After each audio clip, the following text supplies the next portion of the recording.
The presenting sponsor for the Intersections podcast is Lynn, Pinker, Hurst, and Schwegman. Built on a culture of winning, these trial lawyers have proven experience, elite preparation, and relentless focus in the areas of commercial, intellectual property, and employment litigation. Visit Lynn LLP to learn more. And thank you so much to the Lynn, Pinker, Hurst, and Schwegman Group for all you're doing to support the Intersections podcast. This episode is brought to you in partnership by Clay Cooley Automotive, family-owned, family-operated automotive company serving the local DFW Metroplex for over 22 years. Clay, thank you for all you're doing to make Intersections possible. Headquartered in Dallas, Texas, Arcus Golf is a premier owner and operator of nearly 90 private, resort, and daily fee courses in the U.S., including Cowboys Golf Club, the world's first and only NFL-themed golf club, and 8 other courses right here in the DFW Metroplex. Arcus is an innovative industry leader providing unrivaled lifestyle amenities that complement exceptional golf offerings. To learn more, visit arcusgolf.com, and thank you to the Arcus team for all that you do to make Intersections happen.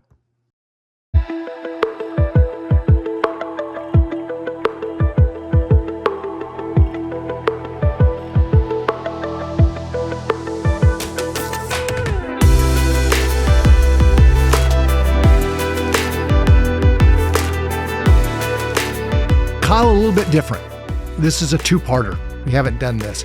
Coming up now is a conversation with Ambassador Robert Jordan, former ambassador to Saudi Arabia, but even more than that, someone that lived in the Middle East, understands the Middle East. And with all the issues today in the Middle East, and especially the war that's broken out in Iran, it is a fascinating conversation just talking about that war, where the United States stands, where the other countries in the Middle East stand, where Iran stands, where issues of China and Russia, all those sorts of things mixed in of where this all goes. Yeah. We went as far as we could go. We talked about the blockade that's currently going on. We talked about kind of the Iranian response, any potential negotiations, any potential further peace deal that we're looking at with Iran.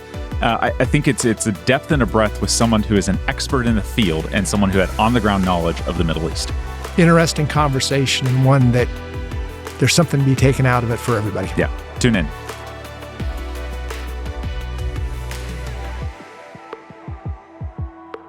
Ambassador, the Middle East is still a hotbed for a lot of different reasons. It's on the front pages. We've now engaged in a war. But the Middle East is a very different place than when you were there and led our national interests in it. Let's talk now about Saudi Arabia today, where it stands, its role in the world, but then we'll pivot in to talk about the Iranian war and how that plays not only in the Middle East, but long term.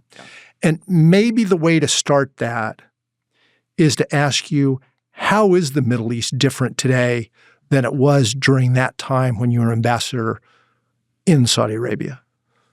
Yeah, I think when I was in Saudi, the United States was the undisputed world hegemon. But since then, that hegemonic dominance has eroded, partly intentionally. And in many ways, the capabilities and activity of particularly the Gulf Arab states has increased. Their view of their independence has increased. I think their oil wealth has increased. And so they have a greater ambition now and less of a sense of total dependence on the United States. This has become evident from time to time when some of their expectations about the United States have not been realized, even though those expectations may have been unrealistic. As I said earlier, they expected Bush to somehow tame Ariel Sharon to deliver a peaceful Middle East. They were angry and disappointed when Bush didn't do that. But I think thanks to Bush's leadership and very good personal relations, he was able to keep things cobbled together.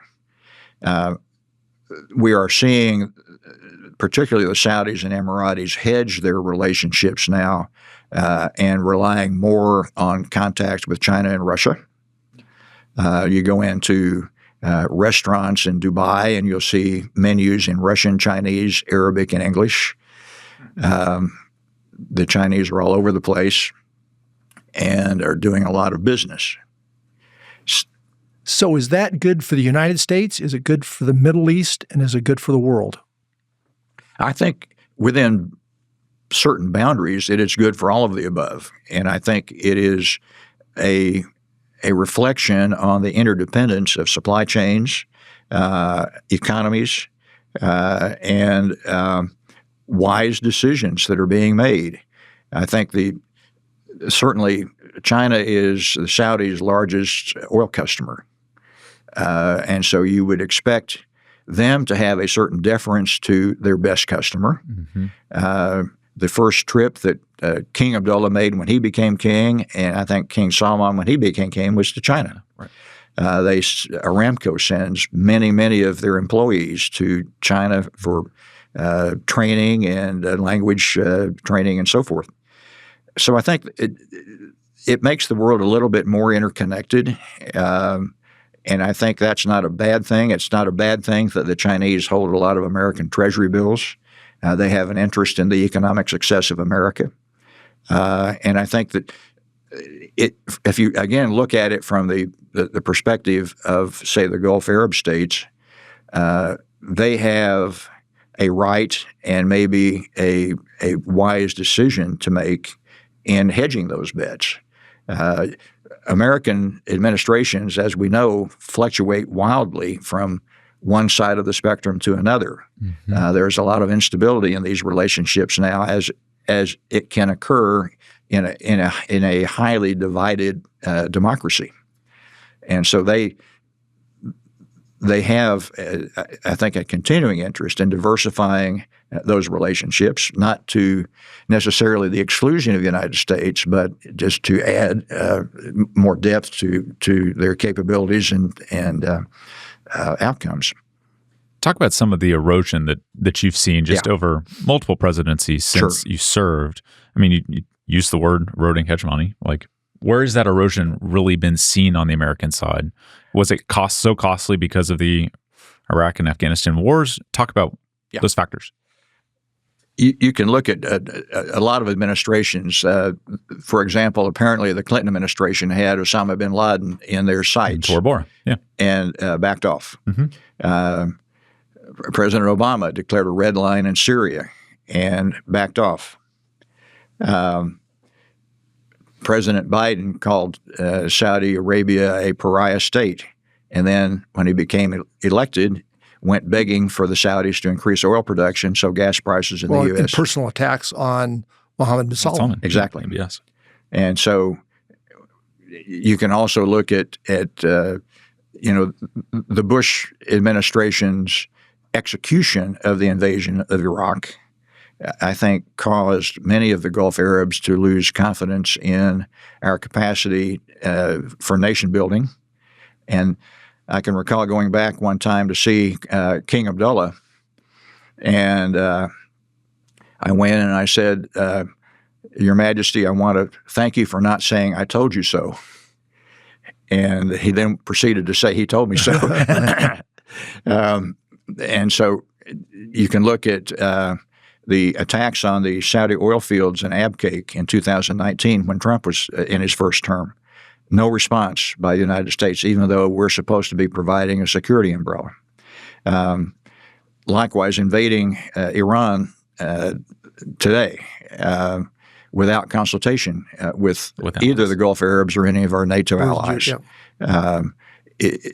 The roadmap that President Bush announced for resolving the Israeli-Palestinian crisis was leaked and made available to our European allies without any consultation with the Saudis. They remember these things. They notice these things, and they have long memories. So how much have we damaged our position in the world, Ambassador? I think it's greatly damaged right now. It can be rehabilitated with proper leadership in the future. I think a new regime, a new U.S. administration can come in and correct some of the results. It may not even be too late for the current administration if they can pull a few rabbits out of the hat. But right now, the reliability of the United States is, I think, in great question. We keep changing our story on why we're invading Iran, why we're launching these attacks.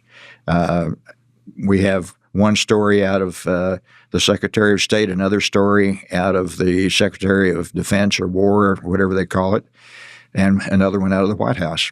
But it begs the old analogy that it takes years to build reputation and trust, and it takes moments to destroy it. And I think that may be overstated. It depends on how you've destroyed the reputation and what your assets are. I think we still are the most powerful nation in the world, and we're a pretty good ally to have for all of our faults. And so I do think some of this is reparable. Yes, there will be questions that linger. We're going to have to demonstrate some good faith. We're going to have to demonstrate competence. I mean, it's kind of like blocking and tackling. We have to just get that blocking and tackling down. Yeah, we're having a tough time at that now. Yeah. Let's go back to Saudi Arabia and talk about where it is today. Yeah. So clearly a major oil producer, has been and still is, but yet we're looking now and seeing how much energy goes through the straits, and that's being questioned in ways that it never has before. Japan has 90% of their energy that goes through the straits. Correct. South Korea, 70%. And you add the numbers on there. Okay. Is this going to cause the world to reassess where they're getting their energy needs and reduce the dependence on the Middle East and thereby undercut the economies of that area of the world? I think that's a risk. I think they can counter the risk at least to some degree. For example, wisely, the Saudis built an oil pipeline from Abqaiq to the west coast at Yanbu. And that only transports, I think, somewhere around 7 million barrels a day. Yeah, so really a fraction of what went through the straits. Correct. The Emiratis have another pipeline that goes out through Fujairah. I think that's about 3 or 4 million a day. And so there's still not nearly the kind of exports they could achieve through either the Strait of Hormuz or the Bab el-Mandeb Strait up the Red Sea through the Suez Canal. But the Bab el-Mandeb is much more of a risk for non-Saudi shipping because of the Saudi pipeline. And they may well be building another pipeline. So I wouldn't predict their demise in any sense. But I do think there's going to have to be a recalibration. My hope is that we can reach some sort of international governance of the Strait of Hormuz that will reduce the risk and give the insurance companies and the shipping companies more confidence. We talked position of the United States, lost trust there, that sort of thing. Saudi Arabia has a different way of doing things. We are coming off a situation where Khashoggi, a journalist, American ties, was killed. Our CIA has indicated that the royal family knew about it, if not engineered it. Talk a little bit. You know the players that are involved. You know MBS, the Crown Prince. You know the other players involved. When all of that came about, and repercussions are still today, how did you look at that? What were your thoughts? Well, first of all, I don't know MBS.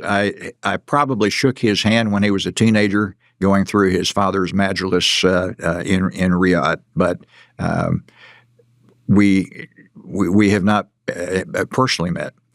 But I did know Jamal Khashoggi, and I considered him a friend. So October 2nd of 2018 is etched in my memory as the date he was killed. I've written about it.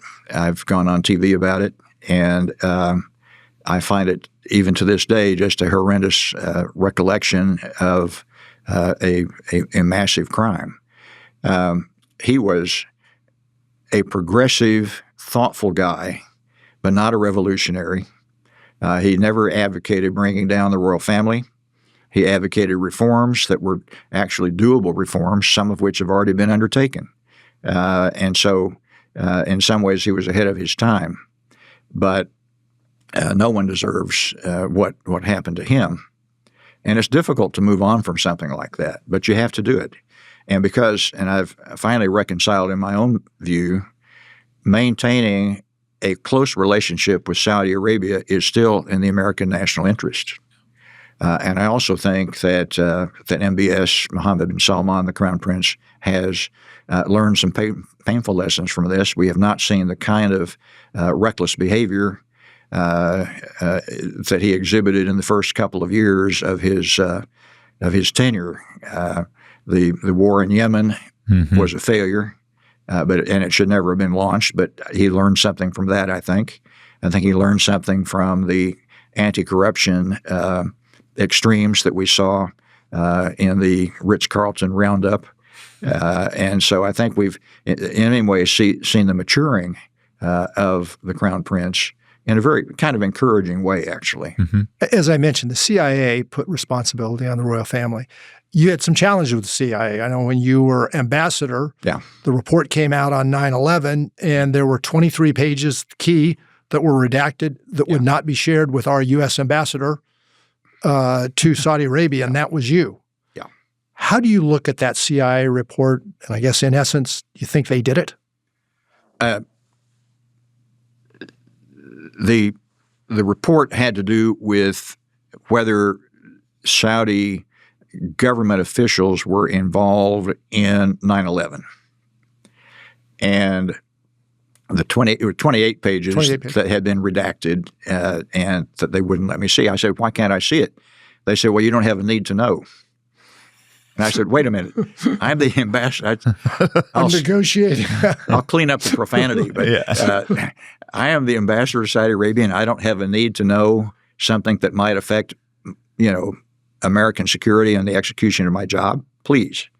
So I then sent a cable in saying, if you really want an ambassador to be here, you better send me those 28 pages.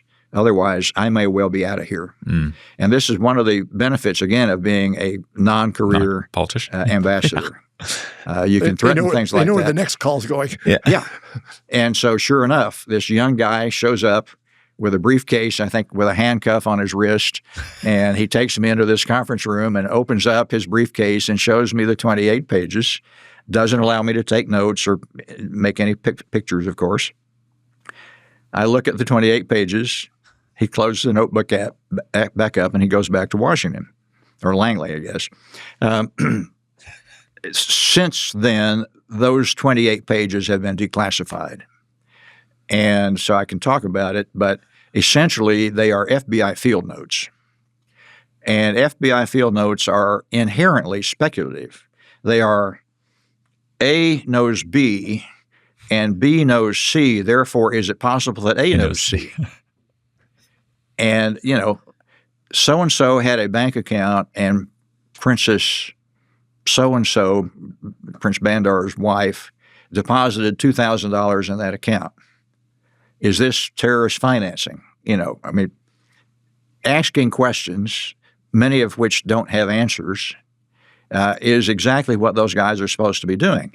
But one reason they don't, put it in the front page of the New York Times is because it's total speculation.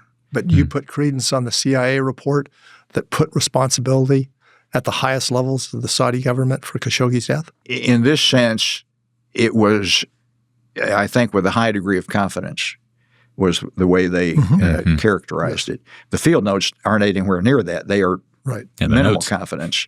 And so I think you can make a distinction between the two. And secondly, I think it's too broad to say the royal family knew about Khashoggi or knew about what was going to happen. I think certain limited people knew how some other members of that regime operated, and they were trying to discourage people like Khashoggi from speaking their mind.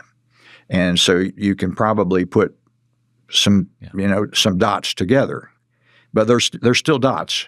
But I think it's most likely that he either knew or encouraged an atmosphere where these people felt confident enough to pull it off.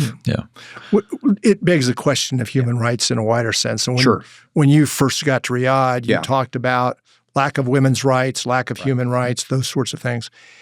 What improvements, progress has been made? Clearly, the Crown Prince has moved west in terms of some of his views of especially women's rights, but perhaps other rights too. What kind of success have they made? It's pretty striking success, I guess I would say. I was in Riyadh last June, and I was driving in a car from the airport to my hotel, and I see this black Mercedes pulling alongside of us, and I look down and it's a woman driving. I go to my hotel, and I see these – I go down to breakfast the next morning, and I see these guys in black T-shirts and shorts, ponytails and tattoos, clearly Americans. So I ended up in the elevator with one of them. I said, "What are you guys doing here?" And he said, "Oh, we're the crew for the WWE wrestling match that we're having tonight. We're setting up." And there is a feeling of almost euphoria among the general population, particularly in the cities, over this new sense of freedom. Women no longer have to be covered, even Muslim women. Some of them choose to be. When I went into passport control in Riyadh, there were women clerks there, but they were all covered as either they chose to or their boss wanted them to.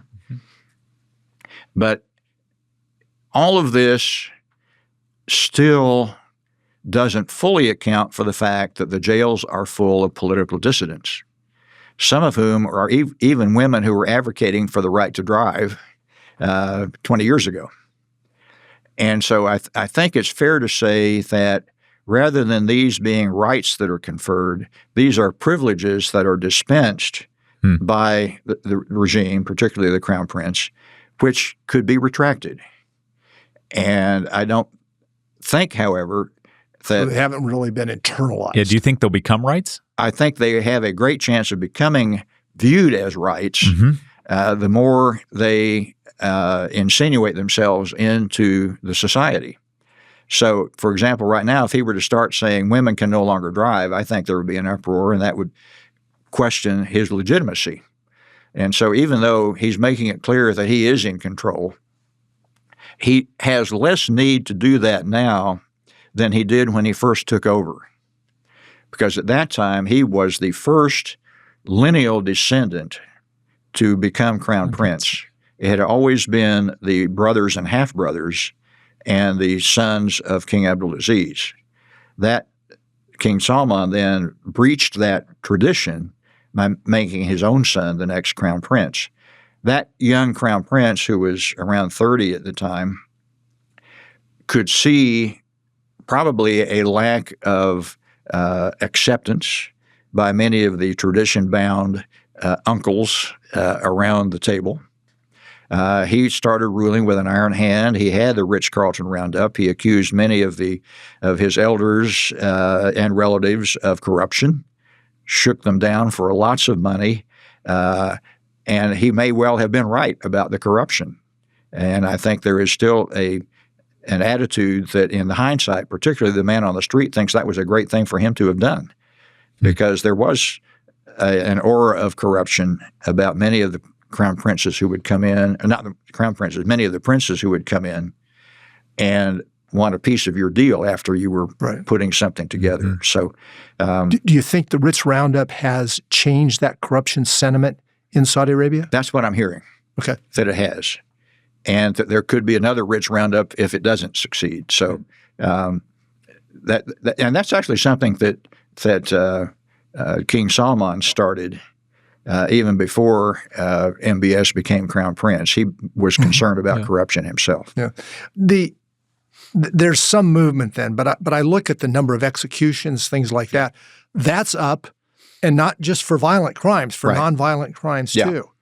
Where does that fit in? It's a fine line that I think any ruler of a country like Saudi Arabia has to walk. He doesn't feel powerful enough to completely eradicate some of the vestiges of a feudal society. But he's got to pick and choose where he drops the hammer. E.g. Wahhabi, et cetera? There are still vestiges of that religious attitude. The Crown Prince has tried to recast the Wahhabi view as returning to tradition, which is a more moderate form of Islam, which is what he says the original Wahhabi intent was, and that had been corrupted and mischaracterized by some of the newer imams and religious figures, some of whom have now been fired, and others, more moderate, have replaced them. Let's talk water. Water is one of the most basic inputs in daily life and one of the least examined. Most people don't know what's actually coming out of their tap. In cities across the country, including Dallas, municipal water can contain elements like chlorine, lead, PFAS, and nitrates. These are measurable compounds, and ongoing research continues to explore their potential impact on long-term health. They test water at the home level, explain the results clearly, and recommend solutions based on what's actually needed, whether that's reverse osmosis, whole home water filtration, or something more targeted. They take care of all of it. To learn more, visit dallaswaterdoctor.com/intersections and mention the Intersections podcast for $200 off any filtration solution. Again, that's dallaswater.com/intersections. Thank you to the Dallas Water Doctor team for everything you do to support the Intersections podcast.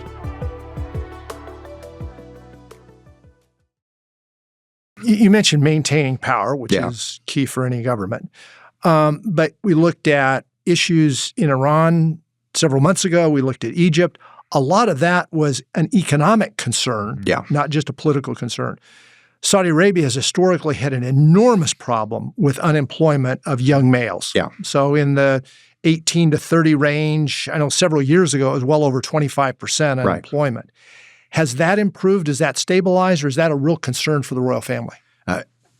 All of the above. It has improved, but it's still a real concern. And they've added women to the employment roles now. I think women, the women's employment rate is maybe over 20%, somewhere in the 20 to 30%, if I recall correctly. Taking jobs from the young males? Well, not necessarily. They're taking jobs that the young males never chose to take. So hotel clerks, there are female taxi drivers. There are different ways that they have entered the workforce.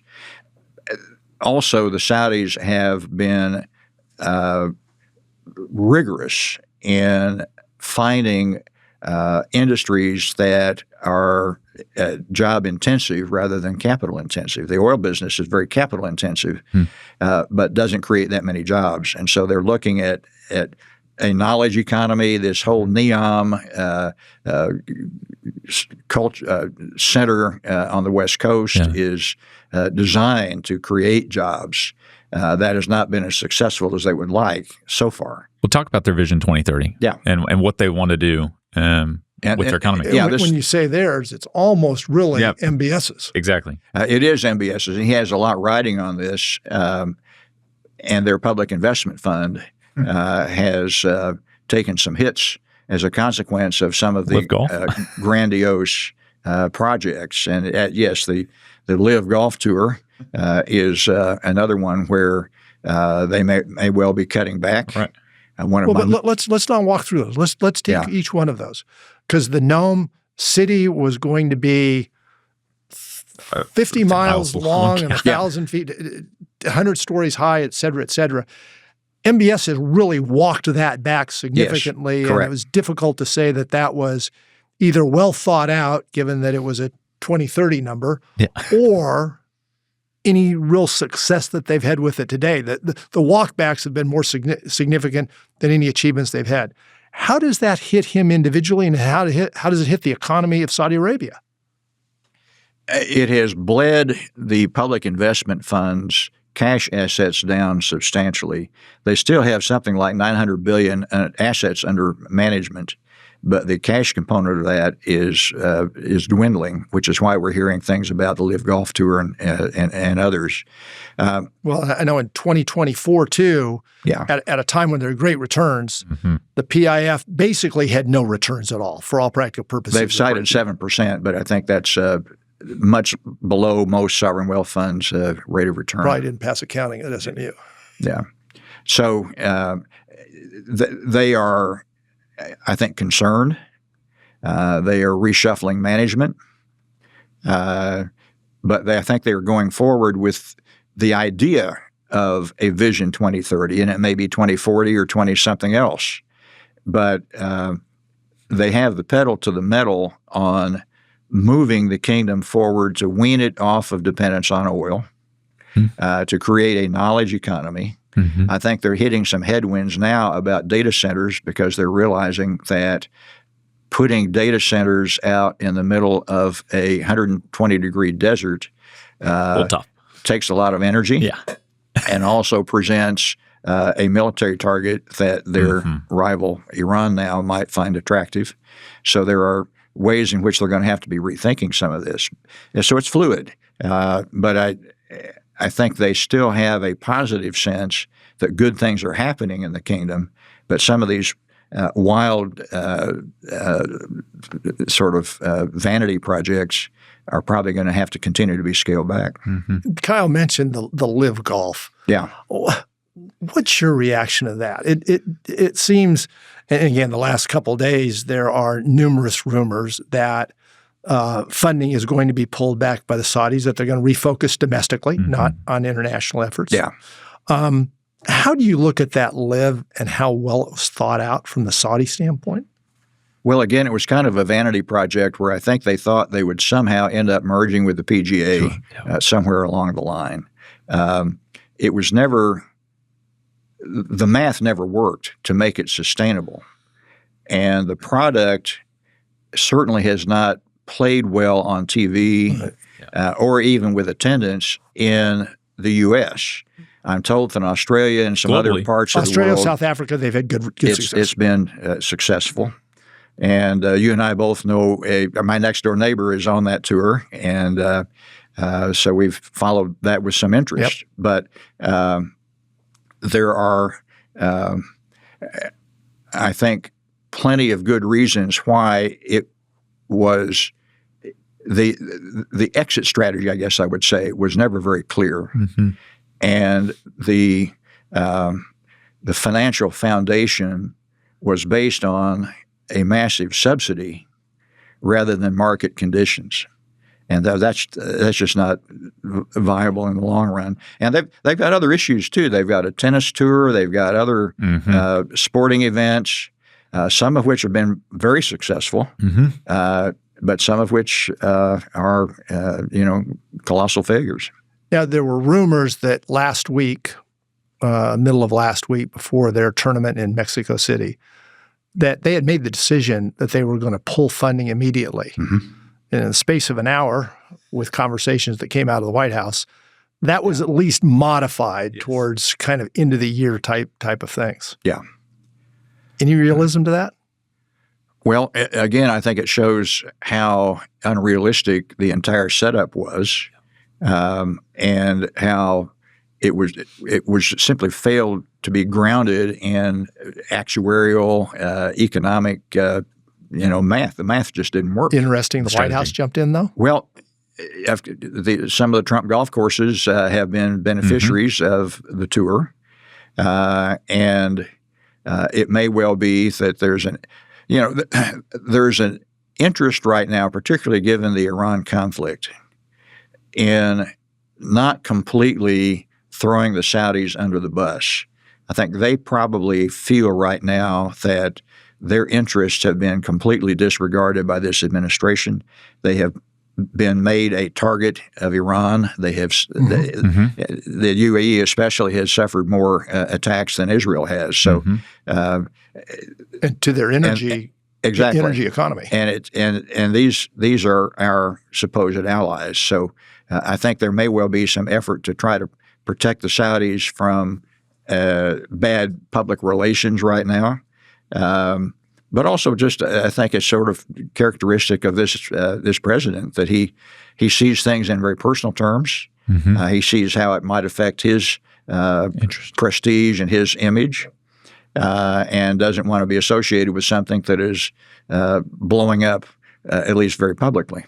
So PIF doesn't have any cash. They're cash short, put in capital investments, Live, et cetera. A number of other pieces have gone the other way. And then they come over several months ago and say that they're going to invest $1 trillion, which is roughly the size of their economy, $1 trillion. Is that fantasy? Yes. I think it may have something to do with how you characterize that investment. There are things that they're already doing that they would probably get credit for against that number. I think there would be ways you value assets.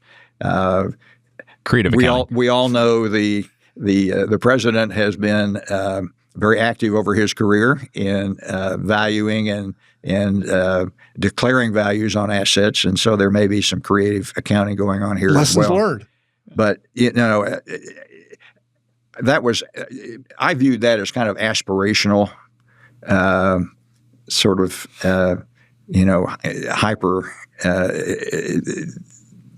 hyper extending their aspirational goals, I guess I would say, in a spirit of kind of camaraderie. But I'm not sure anyone really thought that was a real number.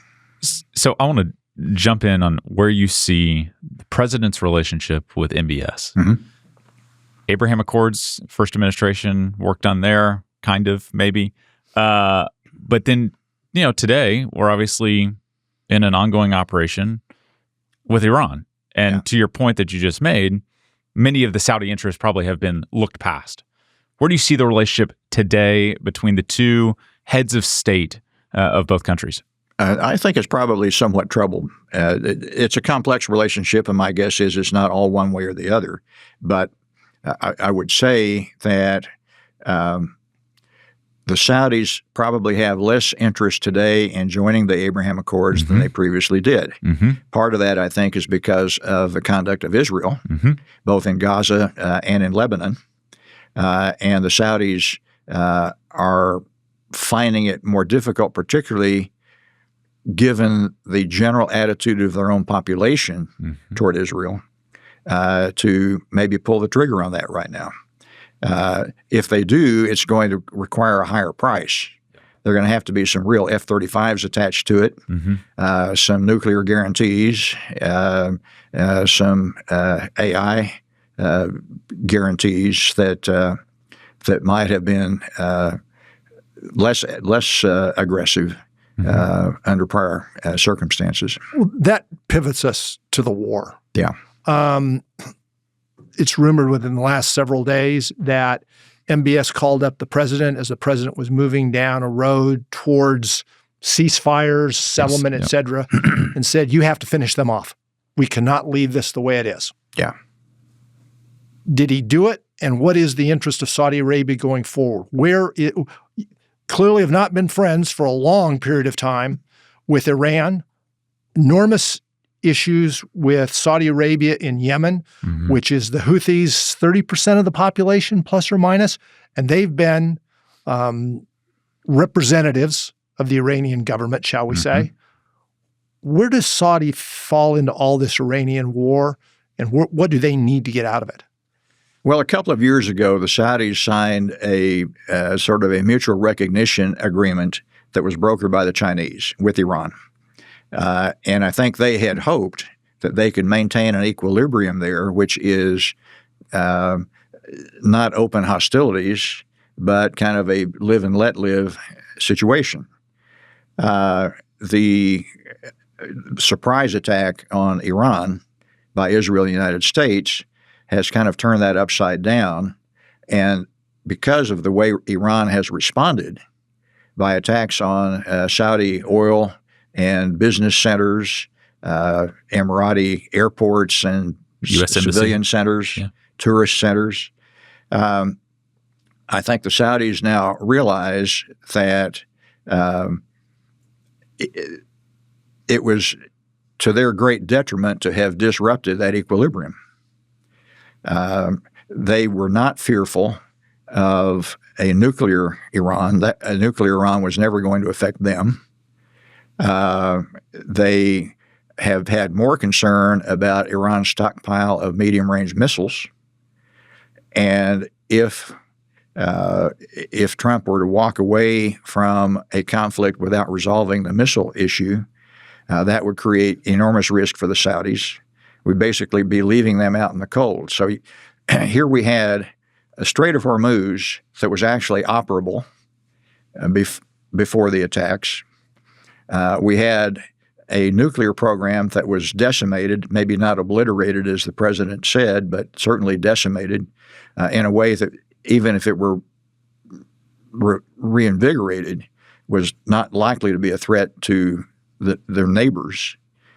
And you had missiles that were, in fairness, being reconstituted even after the attacks of last June.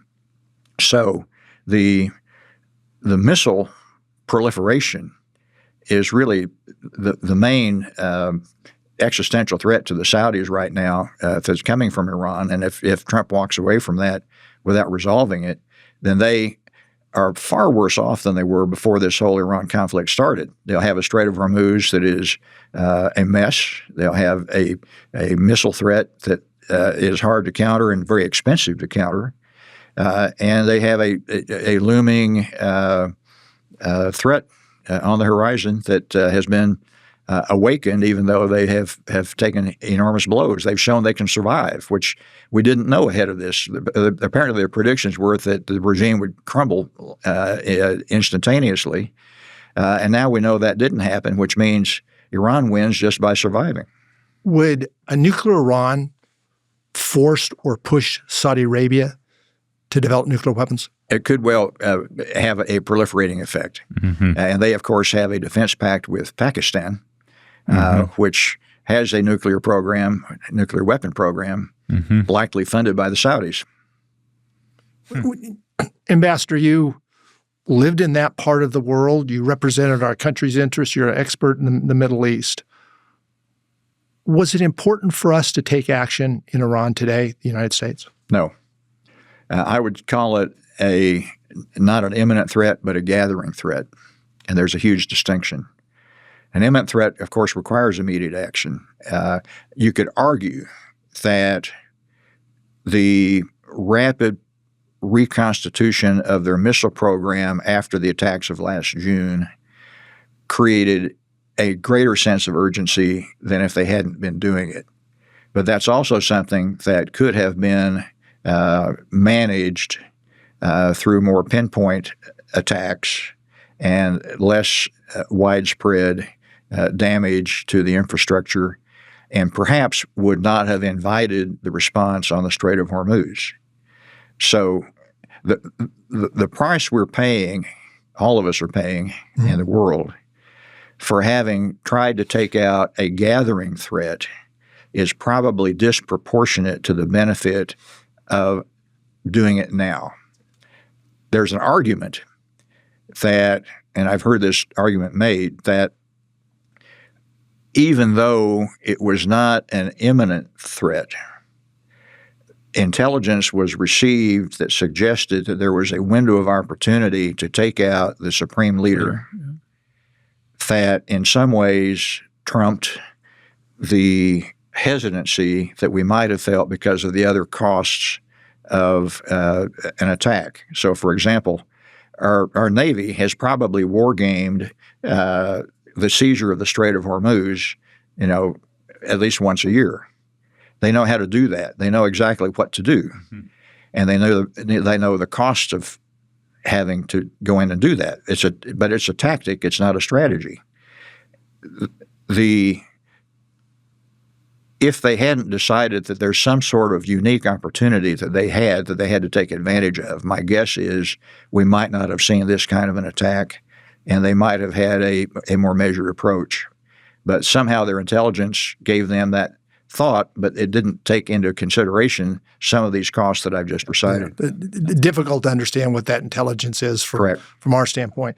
But some would argue that once a gathering threat becomes an imminent threat, it may be too difficult to deal with. And I think back to North Korea, where North Korea for a long period of time told Bill Clinton, we're your friends. We're going to be there. We'll cooperate and everything.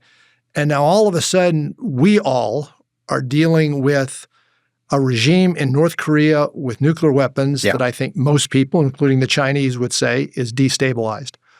At some point, do we get to the point where that becomes such a threat, and Iran becomes that in a much more difficult part of the world, the Middle East, where if we wouldn't have taken action, by the time we could take action, it's too late because we can't do anything to North Korea today. No, I think that's a legitimate argument, and actually one that I've thought a good bit about. And I do think that under certain circumstances, that is a legitimate reason for entering into a conflict.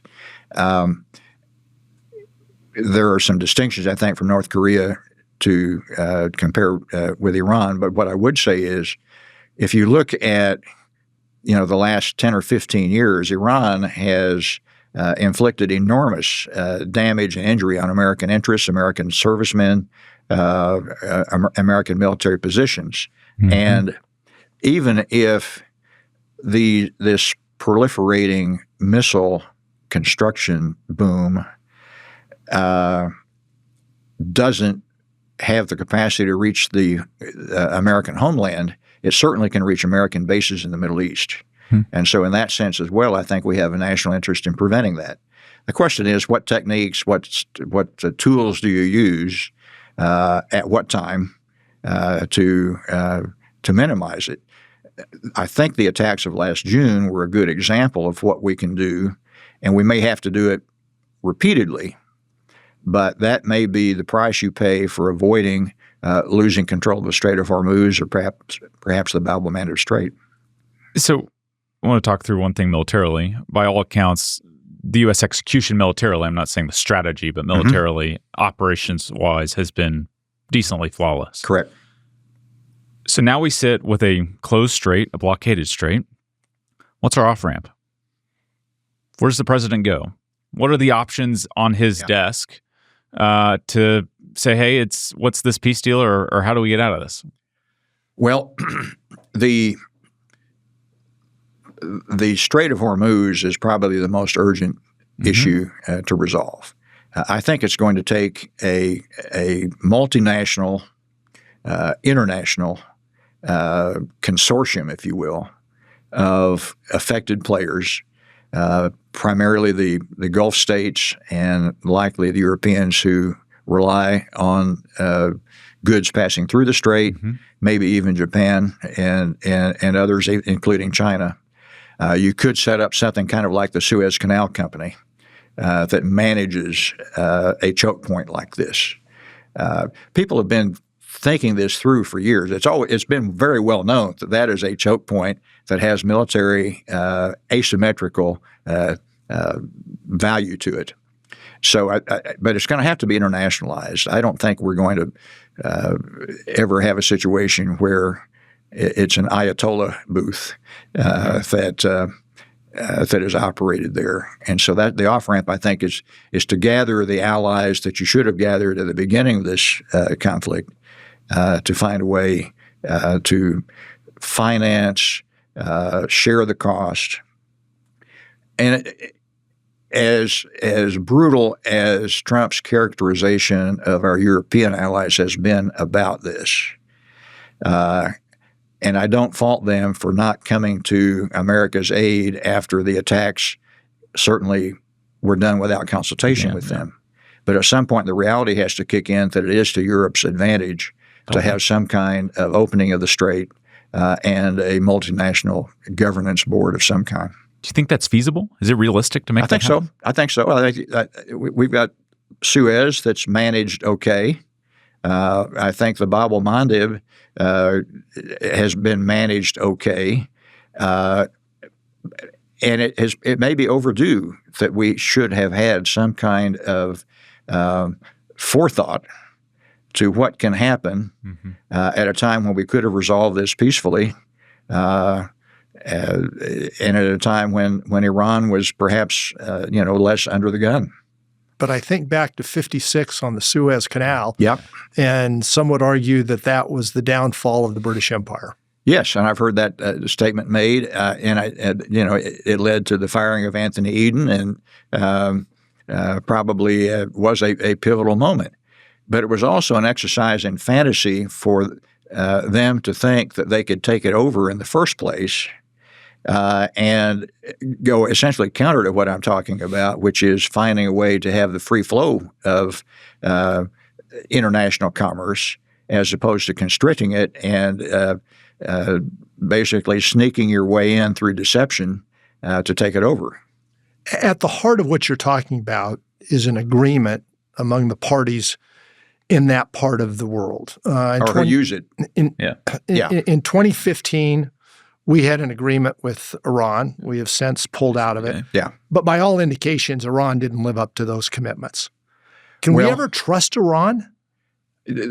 We can never trust Iran, I think. However, the more cooks you have in the kitchen, in this case, the safer you may be with regard to that. You have a great international body that will put enormous pressure on Iran and also have enough firepower to make it very difficult for them to upset the apple cart.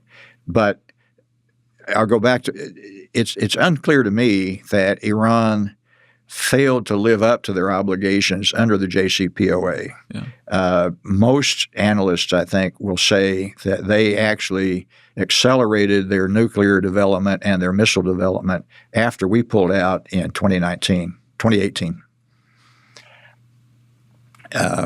And by the way, that agreement expired last year under its own terms. But it certainly doesn't change my answer to your question, can we trust Iran? No, the answer is not. We can't trust them, but we also have ways to monitor them.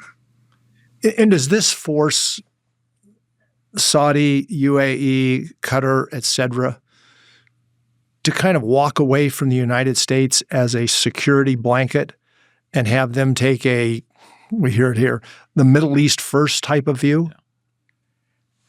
I think it's to their interest to have more interoperability among their armed forces, to train together, to use American know-how and training to help them in that regard so that they are a more formidable local force that doesn't have to rely on the United States day in and day out.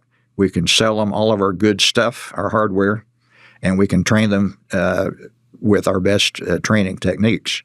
But I do think they need to find a way to cooperate with each other more than they have up to this point.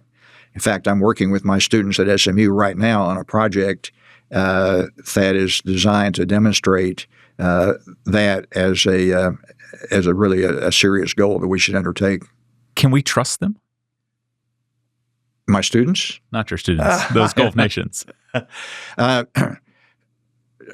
Trust is a difficult term to use, I think, in international relations because each set of national interests can vary and also can change from time to time. I think we can trust the Saudis generally. Mm-hmm. We had a problem with the Saudis in the mid-1980s where our Congress refused to sell them intercontinental ballistic missiles, so they went to the Chinese and bought CSS-2s. So sometimes that trust has a rupture. Yep. I'm sure they trusted us from time to time, and we ruptured that trust as well.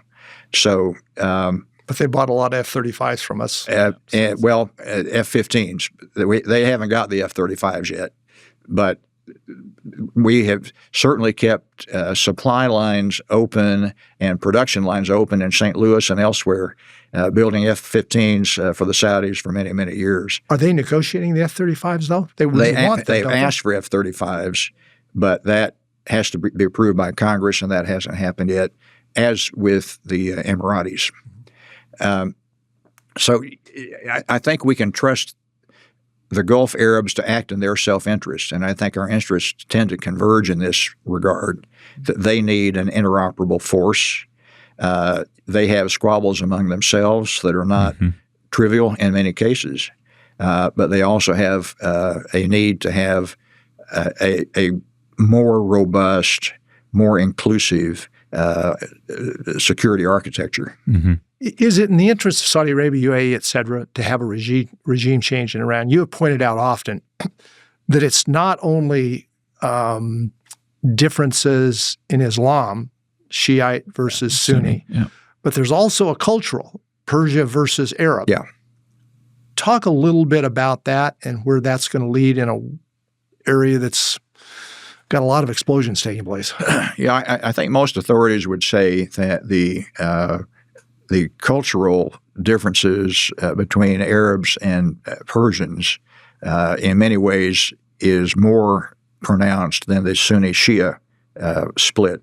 For example, in the Iran-Iraq War of 1980, many Shiites in Iraq fought against Iran. They had Shiite battalions fighting, and maybe they were conscripts, and maybe they had to fight. But I think there is a sense of nationalism combined with the ethnic differences that makes a big difference. So regime change in Iran doesn't necessarily mean something adversarial to the Saudis. For example, Reza Pahlavi, the son of the departed Shah, in my view, has no real chance right now of becoming the head of any regime anytime soon, if ever. But the opposition to the existing regime is so fragmented and is so capable of basically launching into a civil war that I think we've got to be very careful about how we would approach any kind of regime change in the future. You've almost got to have some sort of armed cohort. For example, let's say 30% of the military decides to defect. That could create a critical mass that could be successful. But beyond that, I don't see that happening. And in any event, I think probably the Iranian people would turn out to be relatively they would be very happy to be rid of the current regime.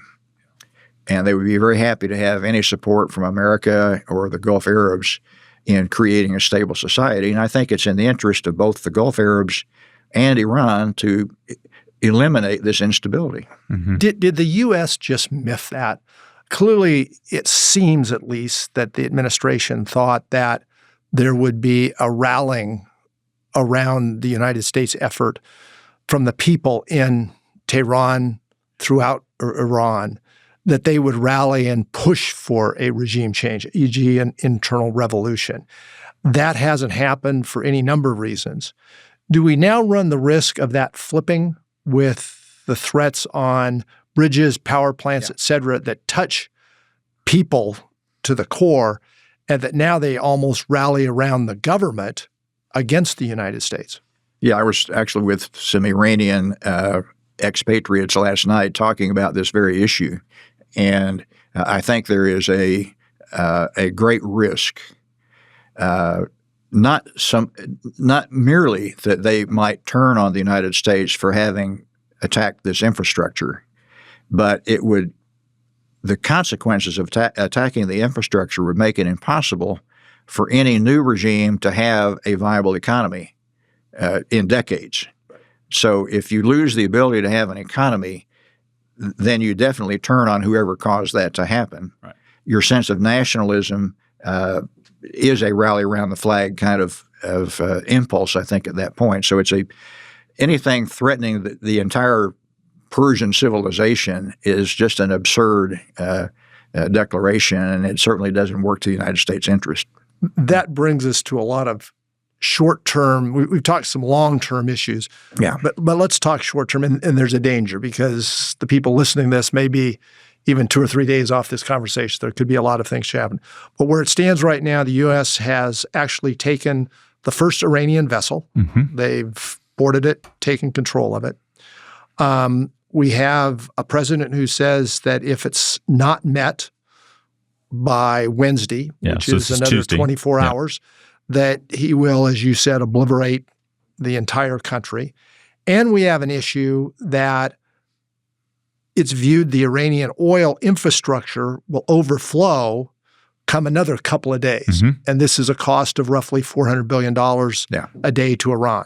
Right. So we can talk about some of the long term, but Ambassador, bring us now to kind of the next couple of days, because it seems like it's going to be climactic. Yeah, I think The ceasefire expires at around 11 o'clock tonight, Dallas time. And Trump has said he doesn't intend to extend it. My guess is they will come forward with some sort of breakthrough that keeps people talking, and some form of ceasefire continues for a while. This is the way Iran does business. It's to their advantage to string it out. Yeah. They always string it out. We always seem to allow them to do so. And in some ways, it may be preferable to obliterating the country. The blockade that U.S. forces have imposed, I think, is useful. And yes, it's creating some friction points right now, which is its intent. One of the costs of doing that will be if we continue to enforce the blockade and basically take away Iran's entire source of revenue. There will be starvation in the streets in Tehran. We'll have news reports and videos of crying, starving babies. The CNN effect. And, exactly. And that's something that I'm not sure Americans have a lot of stomach for. And perhaps they shouldn't. So I think that, again, is one of those things you have to calibrate. But this is a regime that is completely oriented towards surviving things like this. They have no affection for their people. They don't care what happens to their people. They probably wouldn't mind having some horrific video shot around the country. So this, I think, is a cost that someone needs to be willing to bear if you're going to continue this blockade. I would have preferred to see the blockade about a month ago, before they had shut down the strait. Yeah. And I think we could have exacted a much better deal as a consequence of that, which might have been over by now. And talk about who we think is in charge, too, because there was a report this morning that the IRGC leader is effectively taken over the military control and call it pushed out the president. Now, we also don't know about the condition of the Ayatollah's son. So I think there's a lot of who knows what. But talk to us about who's at play in these negotiations, especially going back to what was happening in Pakistan that led to the ceasefire. So give us some idea there. I did an interview on Al Jazeera yesterday, and they asked me something similar to this. This is when Trump was saying he might go to Islamabad to negotiate. And my response was, who's he going to negotiate with? Is it going to be the Speaker of the Iranian Parliament, the Minister of Foreign Affairs, the Supreme Leader who may be in a coma, or the head of the IRGC? My guess is it's the IRGC that's really leading everything now. And so what does that tell you, the IRGC? The Revolutionary Guards have been essentially running the country all along anyway. And the Supreme Leader has been deferential to what they want. So while you have these so-called moderates speaking out, the Foreign Minister, the Speaker of the Parliament, and so forth, these guys are not moderates in any way that we would recognize. They are simply packaging their declarations in a more moderate tone, but they are totally under the control of the Revolutionary Guards. And this is something that I think we've got to recognize. Great point. And it makes it harder to make a deal because you deal with the people at the table, and yet they announce that the strait is open, and then 2 hours later they announce, oh, sorry, no, it's not open. So this, by the way, explains one thing kind of interesting. Apparently the delegation to Islamabad is a huge delegation from Iran, which tells you how many cooks are in the kitchen. It tells you that it may be an encouraging thing that they have so many voices there, but or it's that certainly, they don't trust each other. And it's been reported that there's a lot of arguing among that delegation. So where does this all go? What's your best guess on, given everything coming out of Washington, everything coming out of Tehran, all the issues in the Middle East, we've incensed our allies in NATO. I think you've got to go back and look at how the national interest of each group or each actor is affected by this. And my guess is there's enough common interest in having a flow of oil through the Strait of Hormuz that some, bastardized agreement and mechanism of some kind will be undertaken. The Iranian regime will survive. The missiles may have some sort of agreement on limitation on range and capacity or volume. It's going to be tough for UAE, Saudi Arabia to accept because it's not very far away. That's correct. No one's going to be happy with how this comes out. And there's going to be a risk that's attached to all of this. For example, we still don't know what to do about the 900 pounds of enriched uranium that are, 2,000 feet underground somewhere. I've been wondering if it's possible to have satellite and other surveillance of that location in a way that would detect any efforts to extricate it from the ground. My guess is the bombing has destroyed all means of access. So even if an American group tried to come in there and remove it, it's a suicide mission. There would be just no way to do it. But I would think the same would apply if the Iranians tried to remove it. We would have the capacity at any point to detect that. Mm-hmm. And there might be some agreement that could be reached, since it's not accessible anyway, to sterilize it or do something to at least neutralize the danger. So, as Richard Haas says, it can always get worse before it gets worse. And I'm sure it will. Ambassador, I think over the course of the last hour or so, you have shown us not only the experience that you developed in that part of the world, but also your perceptive and insightful thoughts of understanding different cultures, different parts of the world, and how they all come together. We appreciate you being with us. Thank you so much. A great pleasure.